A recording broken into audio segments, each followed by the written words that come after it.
সোনারগাঁও বিশ্ববিদ্যালয়ের শ্রেষ্ঠত্বের মধ্য দিয়ে শেষ হলো জিয়া আন্তঃবিশ্ববিদ্যালয় টি10 ক্রিকেট প্রতিযোগিতা।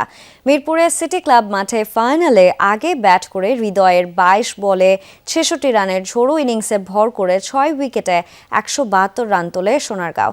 জবাবে নির্ধারিত ১০ ওভারে ৫ উইকেটে ১২৪ রানের বেশি করতে পারেনি ফার ইস্ট। ফলে ৪৮ রানের জয় নিশ্চিত হয় সোনারগাঁওয়ের। ফাইনাল শেষে টুর্নামেন্টের প্রতিযোগীদের মাঝে পুরস্কার তুলে দেন বিএনপির ক্রীড়া বিষয়ক সম্পাদক ও প্রধান অতিথি আমিনুল হক। একই মঞ্চে বাংলাদেশকে সাম্প্রতিক সময়ে আন্তর্জাতিক সাফল্য এনে দেয়া নারী কাবাডি দল ও অনূর্ধ্ব-২১ হকি দলকেও সংবর্ধনা দেয় জাতীয়তাবাদী ক্রীড়া দল। তাদের হাতেও ক্রেস্ট তুলে দেন ঢাকা মহানগর উত্তর বিএনপির আহ্বায়ক আমিনুল হক। সে সাথে কথা বলেছেন বাংলাদেশ ক্রিকেটের সাম্প্রতিক বিষয় নিয়েও।